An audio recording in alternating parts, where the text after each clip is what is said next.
Assalamualaikum warahmatullahi wabarakatuh. Perkenalkan, nama saya Siva Eginia Delani.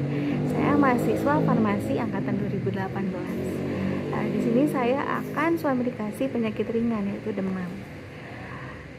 Pertama-tama saya akan menjelaskan apa itu suamedikasi. Jadi suamedikasi itu yaitu mengobati segala keluhan yang ada pada diri sendiri dengan obat-obatan yang tersedia atau bisa dibeli di apotek atau toko obat tanpa terlebih dahulu berkonsultasi kepada dokter. Lalu obat-obatan yang dapat digunakan pada suamedikasi, yang pertama itu ada obat bebas. Obat bebas itu obat tanpa resep dokter dan relatif lebih aman, dan biasanya logonya itu berwarna warna hijau. Lalu yang kedua ada obat bebas terbatas. Obat bebas terbatas ini yaitu obat tanpa resep dokter yang mudah didapatkan dan berlogo warna biru. Lalu yang ketiga itu obat wajib apotek, di mana obat ini yang diserahkan oleh apoteker tanpa resep dari dokter.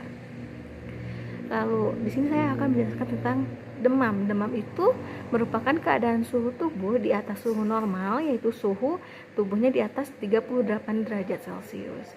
Demam ini proses alami tubuh untuk melawan infeksi yang masuk ke dalam tubuh ketika suhu meningkat melebihi suhu normal, itu di atas 37,5 derajat Celcius. Lalu gejala demam, ada beberapa gejala demam yang biasa sering dialami oleh pasien, yaitu ada sakit kepala, keringat dingin, lalu menggigil, dehidrasi, dan terkadang batuk dan nyeri tenggorokan. Nah, untuk penanganan demam biasanya ini gunakan paracetamol, karena paracetamol ini cepat bereaksi dibandingkan dengan ibuprofen karena memiliki efek kerja yang relatif lebih lama.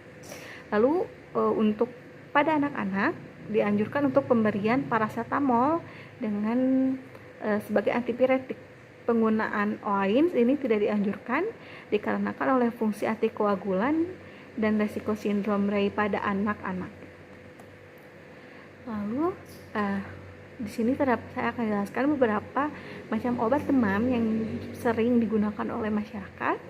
Yang pertama ada paracetamol. Paracetamol ini paling banyak atau paling sering dikonsumsi oleh halayak masyarakat. Konsumsi paracetamol ini karena terbukti efektif bisa menurunkan demam. Nah, obat ini umumnya dikonsumsi setiap 4-8 jam sekali tergantung kebutuhannya. Lalu ada aspirin. Aspirin ini bermanfaat untuk menurunkan demam dalam semalaman dan dia juga untuk peradangan juga. Lalu yang ketiga ada ibuprofen. Ibuprofen ini termasuk obat demam yang dapat dikonsumsi oleh anak-anak dan dewasa. Obat ini termasuk obat anti radang nonsteroid yang juga sering digunakan untuk meredakan rasa nyeri, misalnya pada bayi yang sedang tumbuh gigi. Lalu jenis obat anti radang nonsteroid lainnya juga itu terdapat naproxen. Naproxen ini digunakan untuk mengobati demam. Tidak hanya demam, naproxen juga bisa digunakan untuk mengatasi sakit kepala. Sekian suamedikasi dari saya. Mohon maaf jika ada kesalahan. Wassalamualaikum warahmatullahi wabarakatuh.